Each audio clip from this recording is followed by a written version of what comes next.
Matapos ang isang makapigil hiningang Game 3 series kontra sa defending champions, UP Fighting Maroons sa UAAP Men's Basketball Season 88, binalikan ng Finals MVP ang serye na si DLSU Green Archers forward na si Mike Phillips, ang mga pinagdaanan ng koponan ngayong season at kung gaano kalaking bagay sa kanya ang naturang kampyonato sa kanyang huling taong paglalaro para sa universidad.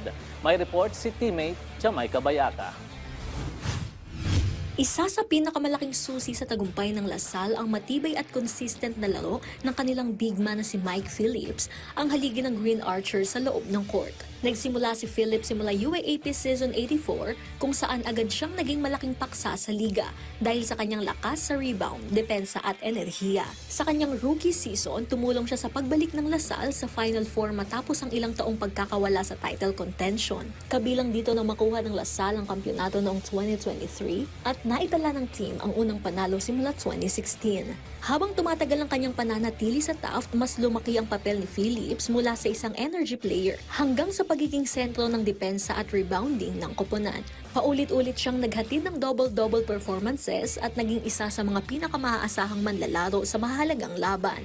Bukod sa UAAP, pinatunayan din ng atleta ang kanyang dominasyon sa PBA D-League Aspirants Cup noong 2024 kung saan pinangunahan niya ang Lasal sa isang unbeaten campaign at kinilala bilang most valuable player. Sa kanyang huling season sa collegiate, lalong namukod tangi ang liderato ni Phillips na naghatid ng season high performance sa puntos at rebounds. Matamis na pagtatapos ng kanyang UAAP journey bilang Finals MVP at bahagi ng ika-11 titulo para sa team.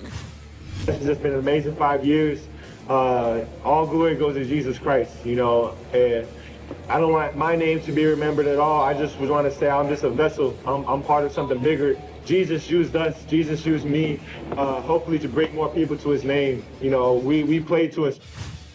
Sa kabuuan, mula Season 84 hanggang Season 88, simbolo si Mike ng katatagan, sakripisyo at walang sawang paglalaban para sa Green Archers. Sa kanyang pamamaalam sa UAAP, iiwan niya ang isang pamana na ang tunay na kampyon ay hindi lang nasusukat sa tropeyo, kundi mas malalim na misyon para sa Diyos at alma mater. We played to aspire, you know. Earl told me, you know, when we were in Indong, he said, you know, Christ mode is better than beast mode, because when you're playing for your faith, when you're playing for Jesus Christ, when you're playing for others, that's where you really, you know, become, you know, just di ka mapapagod because you're not playing sa sarili mo. Jamaica Bayaca para sa atletang Pilipino para sa bagong Pilipinas.